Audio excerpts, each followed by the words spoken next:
Math 1314, Tyler Junior College, Section 2.7, Inverse Functions. The concept of an inverse function.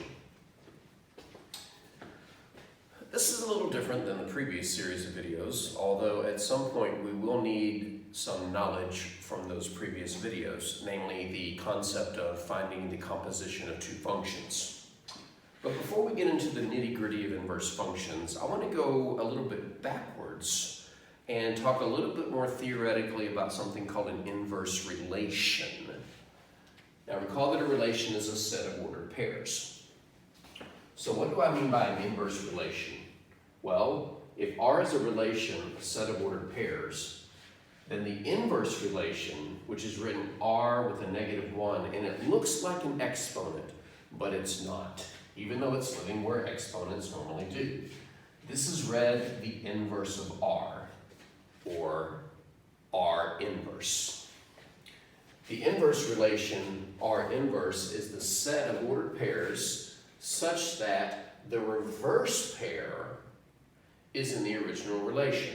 In other words, to form the inverse relation of a given relation, all you do is take all your ordered pairs and turn them around. Basically, x's become y's, y's become x's.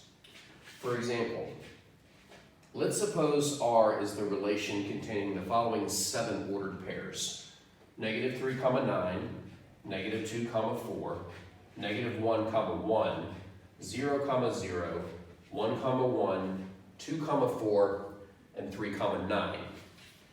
Now, if you're observant, you might recognize that these are ordered pairs that belong to the function f of x equals x squared. Because on each ordered pair, if I square the x, I get its y. But that's actually irrelevant in this particular example.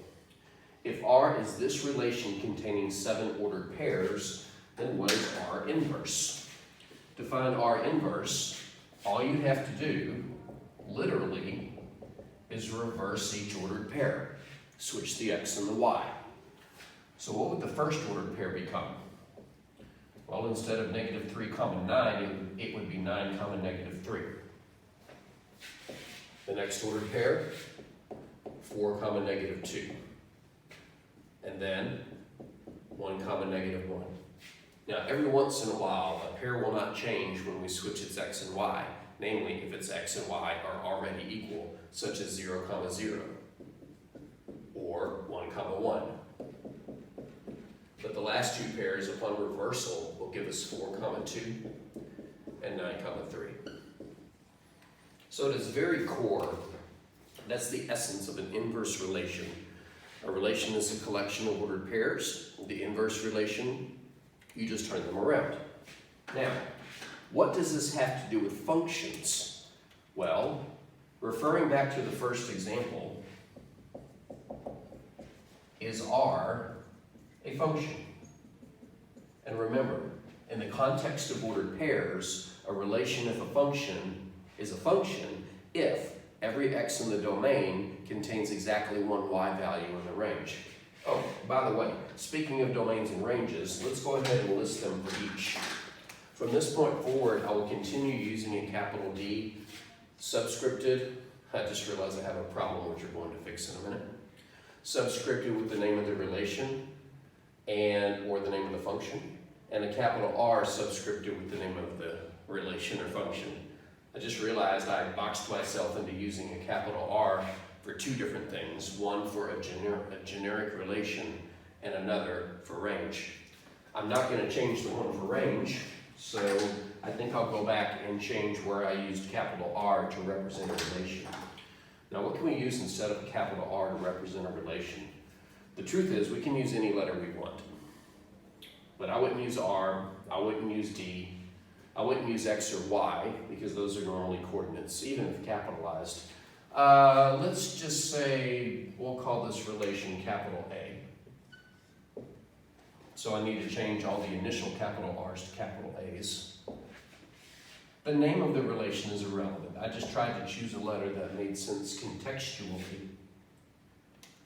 But since we're using capital R for range, I probably shouldn't use it for a generic relation. So we'll just call the generic relation capital A.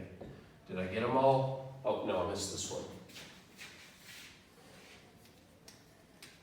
so nothing's really changed, just what I call the relation. We're calling it A instead of R. Oh, one more.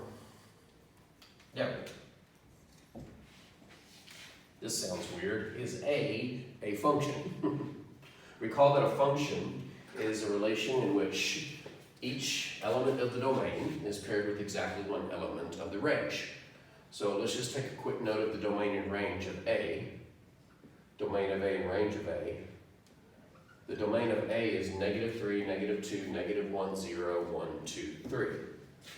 -3, -2, -1, 0, 1, 2, 3.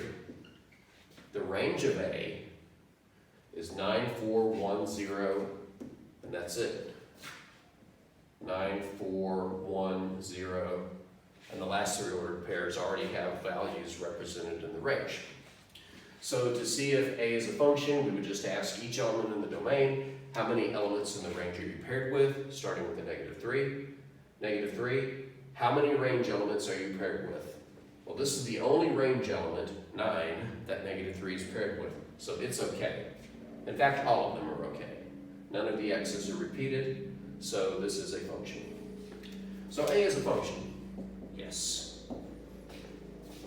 But I'm going to ask the same question about A inverse. Is A inverse a function?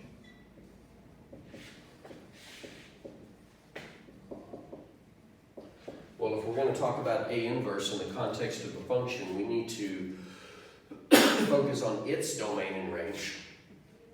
So what's the domain of A inverse? Well, 9, 4, 1, 0, and that's it. Wait, wasn't that the range of the original relation? Yeah, but that makes sense because we turned all the ordered pairs around. X's and Y's traded places. So it makes sense that the range of A inverse happens to match the domain of A. -3, -2, -1, 0, 1, 2, 3. -2, -1, 0, 1, 2, 3. So to answer the question, is A inverse a function, we have to grill, or we have to interrogate, if you will, each element of the domain and ask it, how many range elements are you paired with? So starting with the 9, we ask it, how many range elements are you paired with? Well, the 9 is paired with the -3, but it's also paired with the +3. So the 9 answers the question, I'm paired with 2 range elements. To be a function, every element in the domain can only be paired with 1 range element. This 9 violates the definition of a function, and that's all we need to say no. So, the theory at its very core is pretty straightforward. To find the inverse of a relation, you switch all the ordered pairs. And the questions we are going to ask is, under which conditions is the inverse of a function still a function? And if we're dealing in function notation, and the answer is yes, let me try that again. If the answer is yes, that the inverse of a function is still a function, and we happen to be using function notation, f of x equals, then a natural question is, okay, what is the new inverse function? We'll explore that in the next video.